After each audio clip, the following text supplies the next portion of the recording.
In the swirling chaos of all things, as the gray skies of the digital age swallow lost souls whole, ask yourself this: who are you in this realm? Look down at your hands. Are they gripping destiny tight, or are they trembling, surrendering to the mundane temptations? You were not born to be a nameless shadow, forgotten in the river of time.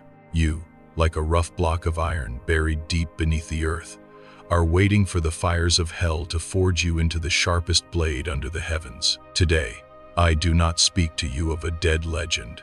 I summon the soul of Miyamoto Musashi, the sword saint of solitude, back from the void. Let his blade shred your cowardice and awaken the monster sleeping within. This is not a lesson. This is a rebirth.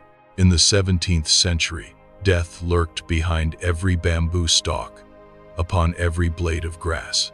A single moment of hesitation meant a severed head and flowing blood. Yet, in that cruelty, men lived lives that were brilliant and true. They lived for honor, and they died for an ideal. But you, warrior of the new age, where is your enemy? You do not face cold katanas pressed against your throat. Your enemy is 10,000 times more vicious. It is invisible. It is the deadly comfort of your bed each morning. It is the ghostly blue light of the screen devouring your mind each night. It is distraction. It is the base desire gnawing at your soul every second, every minute. We live in an era of peace, yet the mind is a desolate battlefield. Never has humanity been so connected, yet never have we been so alone. You are lost in a jungle of information, wandering aimlessly like a masterless ronin, the sword at your hip rusted from years of neglect. The greatest pain of human existence is not death. It is living a faded, weak life, so that when you finally lie down, no one knows you ever existed. Safety is the grave that buries great dreams. You are allowing your spirit to rot in comfort. That is the tragedy. A silent tragedy with no clash of steel, yet it slaughters millions of souls every day. Look into the mirror. The one staring back at you, is he an ally or an enemy? If you feel disgust at his mediocrity, then rejoice, for that pain is the sign that the steel within you has not yet vanished. Before he became the sword saint, Musashi was merely Takezo, a wild beast, mad and filled with hate. He was born into chaos, raised without love, and matured through the scorn of the world. He threw himself into the battle of Sekigahara with a thirst for glory, only to receive a crushing defeat. He had to crawl through the mud, amidst corpses and flies, fleeing like a hunted dog. That is the ultimate image of humiliation. But it is also the origin of greatness. Do you see yourself in that? Do you feel the rage, the helplessness, when the world does not turn as you will it? Do you feel the furious monster screaming inside, wanting to destroy everything in its frustration? Do not deny it. That wildness, that chaotic energy, is the most precious raw material. A supreme sword is not forged from soft, clean iron. It is forged from rough ore, ugly and full of impurities. Musashi did not kill the beast within. He tamed it. He turned the fury of youth into a controlled, destructive power. He understood that to touch the high heavens, one's feet must taste the mud, the failures, the stumbles, the long nights of despair you are enduring. They are not the end. They are the furnace. The hotter the fire, the stronger the steel. The more life crushes you, the brighter the spirit shines. If Musashi had laid down in the mud of Sekigahara that year and accepted his fate, the world would have lost a legend. But he stood up, gripping a wooden sword, his eyes burning toward the horizon. He chose the way of walking alone. And you, from the ashes of yesterday's failure, will you lie still and await death? Or will you stand up to begin forging your soul? Remember, before you can possess the stillness of a lake, you must dare to ride the violent waves. To hold the sword is simple. To become the sword is an agony that spans a lifetime. The world today sells you shortcuts. It sells you the illusion that greatness can be bought, that mastery can be downloaded in an instant. This is a lie that weakens your bones and softens your spirit. The way of the warrior is not a sprint. It is a relentless, crushing marathon through thorns and fire. Musashi wrote, "It is difficult to understand the universe if you only study one planet." He did not just practice with the blade. He painted, he sculpted, he designed gardens. He understood that the way is in everything. How you wash your bowl is how you wield your katana. How you fold your clothes is how you cut down your enemy. If your daily life is chaotic, your mind will be chaotic. If your room is a mess, your soul is a mess. Discipline is not punishment. It is the only freedom you will ever know. Musashi swung his wooden sword thousands of times a day, not for applause, not for an audience, but for the silence that followed the exhaustion. In that repetition, the ego dissolves. 1,000 days of training to learn the basics. 10,000 days of training to polish the spirit. Look at your life. You are bleeding energy.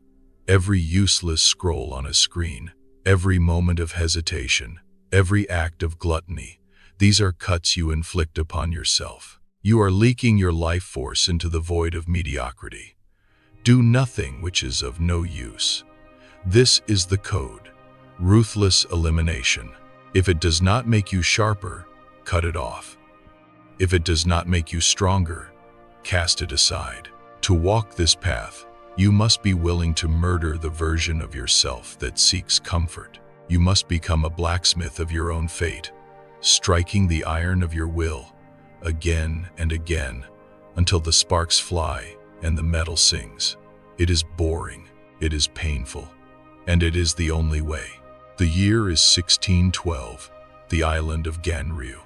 The waves crash against the shore, whispering the names of the dead. Sasaki Kojiro waits. He is the prodigy, the genius. His sword, the drying pole, is long and lethal. He is dressed in fine silk, confident, impatient. He represents talent without wisdom, the arrogance of the gifted. Musashi is late. He is not polishing a fine blade. He sits on a boat, dirty and unkempt, carving a wooden oar with a small knife. He is calm. He is not fighting the time. He is controlling it. When Musashi finally steps onto the sand, the sun is at his back, blinding his opponent.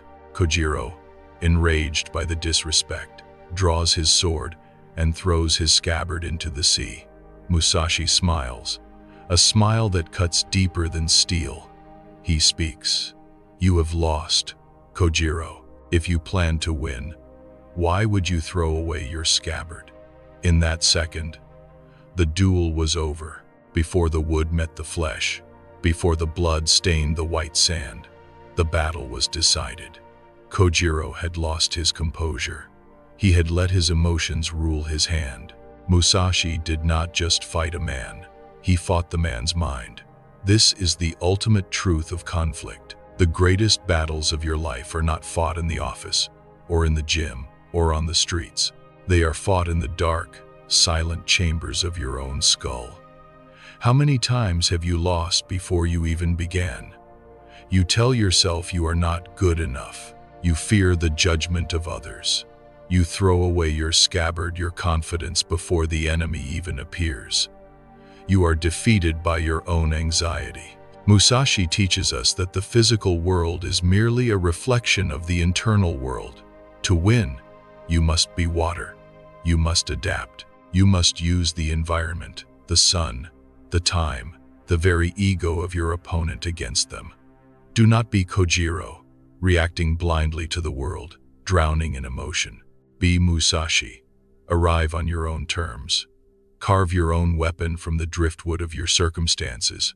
Strike only when the moment is absolute. The victory lies not in the speed of the blow, but in the stillness of the heart. Decades passed. The blood on the sand of Ganryujima had long been washed away by the tide. The young beast who clawed through the mud, the warrior who carved the oar, was now an old man. Musashi retreated to the Rigondo cave. He did not seek the comfort of a warm home. He sought the cold, damp embrace of the earth. He sat alone, surrounded by silence, to write his final legacy, the Book of Five Rings. The final scroll is the Book of the Void. What is the void? It is not death. It is not nothingness. It is the state of absolute clarity. It is the moment when the clouds part and the moon shines on the dark water without distortion. In your world, the void is terrifying. You fill every second of silence with noise, with music, with chatter, because you are afraid to be alone with your own thoughts. You are afraid of the echo in the hollows of your soul. But Musashi teaches us, by knowing things that exist, you can know that which does not exist. True mastery is when technique disappears. A master pianist does not think of his fingers, he thinks of the music. A master swordsman does not think of the cut, he simply becomes the cut. The void is the realm where effort ceases and instinct takes over. It is the eye of the storm calm, while the world around you spins in chaos.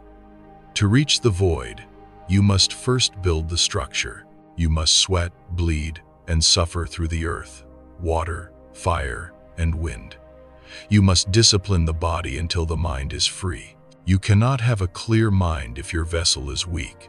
This is your rebirth. The person you were at the beginning of this video must die. Let the weak, distracted, fearful version of yourself be cut down right now. Leave him on the floor of your past.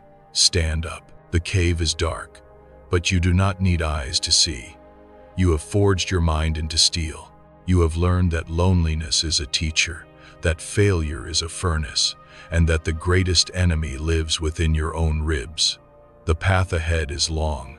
It is steep, it is lonely, but you will walk it. Not because it is easy, but because it is the only way to find out what you are truly made of. Do not seek to be like Musashi. Seek what Musashi sought. Transform yourself. Sharpen your mind. And when the time comes to draw your sword, whether it is a pen, a word, or a decision, strike with the weight of your entire existence. The way is in training. The end is the beginning. Walk on.